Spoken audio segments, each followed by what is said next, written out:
the plane which only flew at the last year of the war, it was more rare and just as fast as the famous Me-262. Though it was not a game changer that late in the war, especially in such low numbers, but its high-tech design and unparalleled speed was quite a shock for the Allies.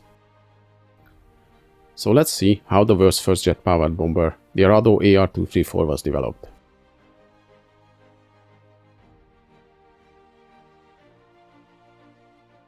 The origins of the world's first jet-powered bomber are reaching back to the 1930s, when the first actually usable jet engines started to appear. Even between the two world wars, some engineers were already concerned that even though the aircrafts became more and more advanced, the propeller-driven design will soon reach its maximum potential. Though up until the end of World War II, and even some time after, the propeller-driven planes became faster and better, it was clear the jet propulsion will be the future. The first jet engine designs were kind of hybrids, where the air compressor was driven by an external piston engine, as opposed to a rear jet engine where the compressor is driven by the engine itself. A good example for these early hybrid experiments is the Caproni Campini N1. The work on the turbojet engine started in both Germany and in England around the same time. The British Frank Whittle, who already patented the turbojet engine in 1930, was the first who managed to demonstrate an actual working prototype. But in Germany, Hans von Ohain's engine was also running just 6 months after Whittle's. A version of this engine powered the world's first jet aircraft, the Heinkel AG-178, 2 years later, in 1939, not long before the German invasion of Poland and the start of World War II. While at first the new technology didn't find much interest in Britain, the Germans saw a lot of potential in it.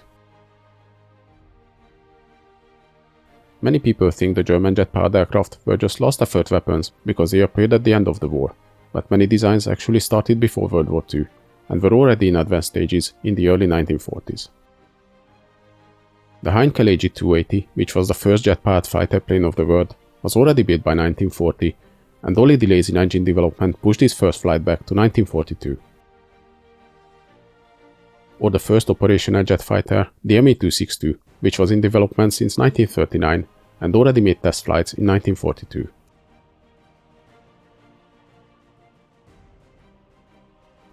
If you want to know more about the history of the Me-262 and why the Heinkel fighter didn't make it to production, I've already made a video on that topic, so I recommend you watch that. See the link in the description or at the end of this video. Similarly, the AR-234 development started early in World War II, in late 1940, when the German Ministry of Aviation announced a tender for a new jet-powered reconnaissance aircraft. Interestingly, only the Arado company entered with their E-370 project, which was designed under the lead of Walter Bloom. The planned aircraft was a fairly conventional design, with high-mounted straight wings, a sleek aerodynamic fuselage, mounting two UMO 004 engines on the wings. The ministry originally asked for more than 2,000 kilometers of range for the aircraft, and while the Arado design's estimated range was below that, the other qualities were promising, so 2 prototypes were ordered. The estimated maximum speed of the E-370 was 780 km an hour, with a service ceiling of 11,000 meters and a range just shy of 2,000 kilometers. The prototypes were finished in less than a year before the end of 1941, but similarly to the other German jet planes, the bottleneck of their development and manufacturing was a delay in the jet engines. The first flight-ready engines for this new plane only arrived 1.5 years later, and the V1 prototype's first flight finally took place in July 1943. Later the same year in October, the second prototype crashed after an engine fire. But when the third prototype was shown to Adolf Hitler, he was so impressed he authorized the company to gear up for large-scale manufacturing of the plane. To maximize fuel capacity and give the plane the intended range, the designers opted to use a similar trolley for takeoffs and skids for landing as on the Me-163 rocket plane, which I already made a video about, so if you're interested in the history of that plane, you can check out that video as well.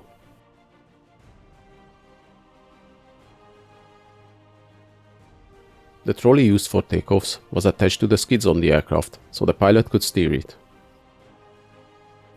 After liftoff, the trolley was jettisoned and slowed down by its own brake parachute.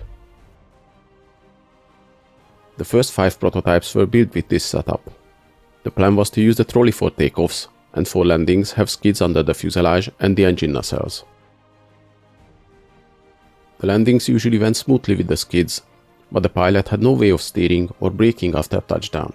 The plane also became immobile after stopping and cannot taxi, so it prevented other aircraft to land or take off until it was recovered. On later models, the skid landing gear was dropped. Instead, they received a retractable tricycle landing gear, and the designers tried other ideas to increase fuel capacity. One was the conventional external fuel tanks, suspended under the engines. The other attempted solution was anything but conventional. The engineers designed a flying fuel tank for the plane, which was towed behind and carried additional fuel for the flight. The 6th and 8th prototypes were fitted with 4 BMW engines instead of the UMO ones. They both featured different configurations though. The 6 had the 4 engines mounted individually, while the 8 had them in twin nacelles on both wings. In 1942, the Air Ministry asked Arado to design a bomber version of the plane, so the V7 prototype was used for developing that variant. Though it sounds good to have a very fast jet bomber, the Arado was not the best choice for that. It was a small aircraft, only 12.6 meters long, with a 14.4 meters wingspan. The width of the fuselage varied between 1.4 and 1.9 meters and was filled mostly with fuel tanks and a crammed one-man cockpit.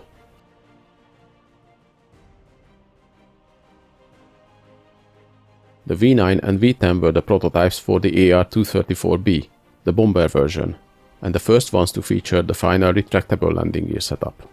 Since the plane's small fuselage had no space for internal bomb bays, the bombs were carried on external racks, under the engines and the fuselage, but this greatly improved drag and reduced the speed of the aircraft. The V13 had 4 BMW engines, similarly to the V8 version, but featured the retractable landing gear setup. This variant was the base for the AR-234C version. The V16 was a development model to test the new swept crescent wings. The wings were tested in the wind tunnel, and they were actually constructed, but never fitted on the plane. The AR-234A was the first proposed production variant, still featuring the skid-type landing gear. The B1 variant was a reconnaissance version. It was used to take pictures after the Normandy landings in August 1944. While the B2 became the bomber version, which could carry a maximum of 1,500 kilograms of bomb load. During the test flights, the V9 prototype reached 672 km an hour maximum speed, while carrying 3 500-kilogram bombs. When carrying the maximum payload, rocket boosters were often used under the wings to help with the takeoff. 2 planes from the B2 versions were converted to night fighters, featuring the Neptune radar and 20mm cannons. In February 1945, production switched to the C models, which used 4 BMW engines, so the UMO engines will free up for the Me-262 production. They also featured a redesigned cockpit. The C1 became the reconnaissance version, while the C2 the bomber version. There was also a C3 variant, mounting 2 20mm cannons under the nose. There were numerous proposed designs which never went to production as the war ended. Some of them were quite interesting. One idea proposed to carry a V1 flying bomb on top of the aircraft and air launch it against Allied targets, or tow it behind the aircraft like the earlier mentioned flying fuel tank proposal. Another idea was mounting a microfighter under the fuselage, which the mother aircraft would carry near Allied bomber formations to attack them. Now let's see the general technical specifications of the most common B2 variant. As we mentioned earlier, the AR-234, all things considered, was a very small plane. It was 12.6 meters long, with a wingspan of 14.4 meters.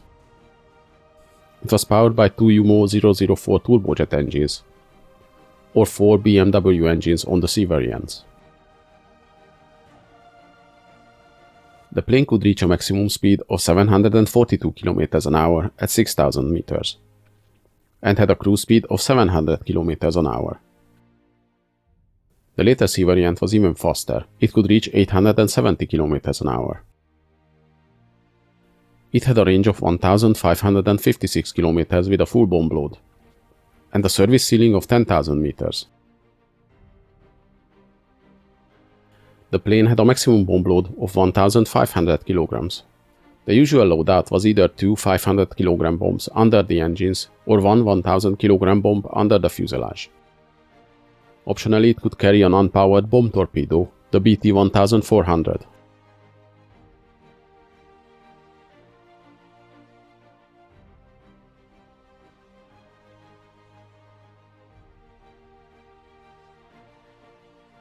The AR-234 had lots of trouble getting into operational status, as even though it was ready by 1944, the German war industry was crippled by that time by Allied bombings.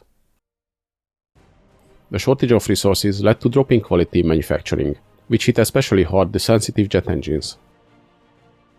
The engines usually required rebuilding after just 10 hours of operation, and even when they were available, the lack of fuel grounded many aircraft. The first mission of the AR-234 was conducted in August 1944, flying reconnaissance over the Allied positions in Normandy and collecting information over England.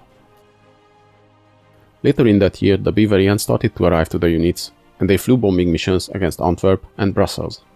They flew missions against Allied targets in the Battle of the Bulge, and some of them attacked Bastogne in January 1945.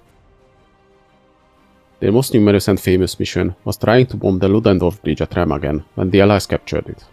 For more than a week, the Germans tried to demolish the bridge, with bombing missions including the AR-234s and V-2 rocket strikes. The jet bombers flew missions up until the end of the war, though many of them were grounded because lack of fuel. The speed of these new aircrafts was a surprise to the Allies, as no Allied fighter could catch them unless they made a turn and dropped their speed. But soon the Allied pilots started to use the same tactics against them as they did against the Me-262 and the Me-163, and attacked them during landing or taking off when they were vulnerable. At the end of the war, several of these planes were captured by the Allies. 3 of them, together with other aircraft, were transported to the US aboard HMS Reaper during Operation Lusty. Today only one surviving plane is known, which is on display at the Smithsonian. Hope you guys enjoyed this video. Please leave a like, subscribe to my channel, and in the comments let me know if there's any interesting events or vehicles you'd like to see.